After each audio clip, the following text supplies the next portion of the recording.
penjumlahan vektor ya. Ada beberapa cara dalam penjumlahan vektor. Nah, yang pertama yaitu cara segitiga ya.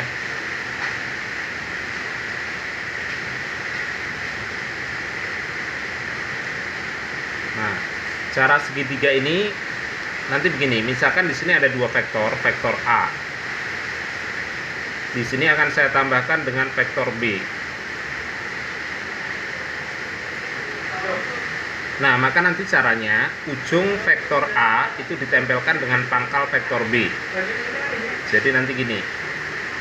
Ini vektor A-nya tadi arahnya ke sini. Vektor B-nya pangkalnya taruh di ujung A. Ke sana ya, gitu. Hasil penjumlahannya itu adalah dari pangkal A menuju ke ujungnya B ya, gitu. Nah, disinilah A plus B ya, gitu.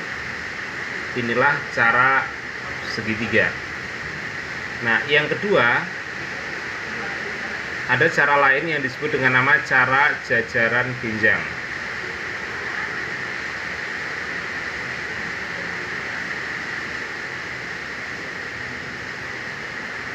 Gitu ya. Jadi kalau misalkan ada vektor A seperti ini, saya tambah dengan vektor B yang arahnya ke sini ya, gitu. Maka caranya kita mempertemukan kedua pangkal vektor ya. Jadi ini vektor A, kemudian pangkal B saya pertemukan dengan pangkal A. Dari ujungnya B tarik jajar vektor A. Dari ujungnya A tarik jajar vektor B ya. Nah, penarikan garis titik-titik ini, inilah ujung dari vektor jumlah ya. Maka jumlahnya dari pertemuan pangkal menuju pertemuan dari ini ya. Inilah A plus B ya, gitu. Secara umum cuma dikenal dua ini aja ya. Tapi mau kita tambah sebenarnya juga nggak apa-apa ya, hanya pengembangan aja. Yang ketiga yaitu cara poligon.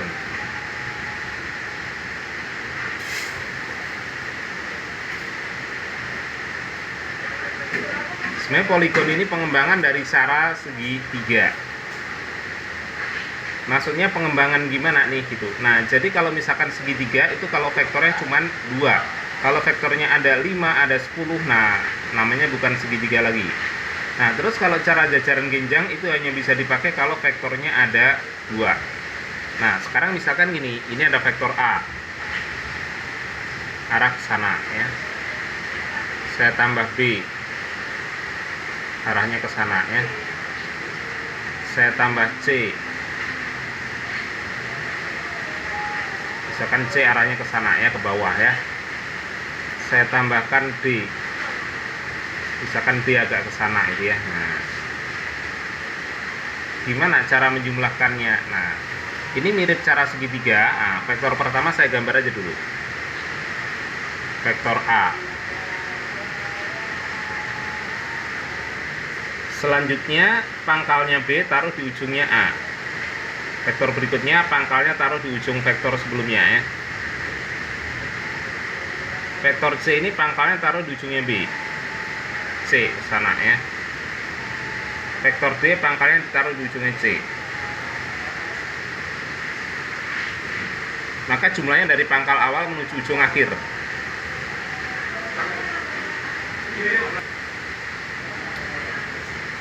Sampai ujung sini ya.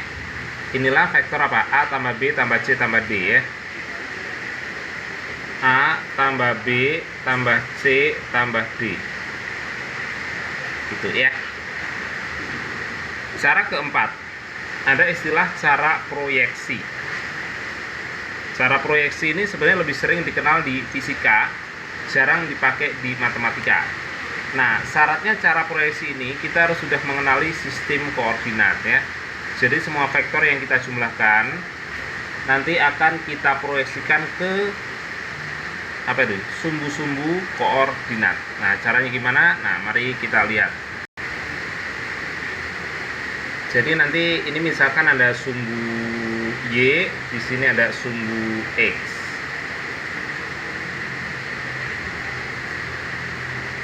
Nah, gitu ya.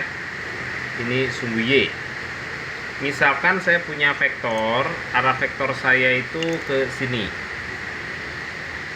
Nah, yang harus diketahui yang penting panjangnya dan sudut kemiringan ini, misalkan alfa, itu ya. Ini vektor A. Kemudian misalkan ada yang ke sana. Ini vektor B. Sudutnya misalkan di sini beta. Dan misalkan ada vektor C ke sana ya. Nah, maka cara menjumlahkannya gimana? Nah, itu. Kita akan memproyeksikan, jadi maksudnya kita arahkan ke sumbu koordinat. Jadi nanti kalau saya arahkan ke sumbu koordinat berarti ke sini nih. Nah, itu ya. Yang A ini kita ubah menjadi dua macam. Yang bersebelahan dengan sudut ini dikali cos ya. Jadi nanti yang di sini adalah A cos alfa. Yang di sini adalah A sin alfa. Gitu ya. Begitu juga B, B-nya nanti saya proyeksikan ke sumbu Y, yaitu ke sini. Arti diproyeksikan itu yang penting apa? Saya tarik ke koordinat di sini yang penting tegak lurus gitu. Ini ya gitu, saya tarik ke sana tadi kan tegak lurus. Saya lupa naruh tegak lurusnya tuh ya, gitu. Jadi yang ke sana ini namanya adalah B, karena nggak bersebelahan dengan sudut ya berarti pakai sin, B sin beta. Yang arah ke sini B cos. Kenapa cos? Karena bersebelahan langsung dengan sudut. Nah, kalau C gimana? C nggak usah diapa-apain karena sudah ada di sumbu koordinat. Nah, jadi nanti yang arah X ya. Jadi saya sebut aja Vx dia vektor arah X. Yang arah sumbu X cuma ada dua ya, ini sama ini, itu ya. Yang ke kanan itu positif, ke kiri negatif, itu aja. Berarti nanti A cos alfa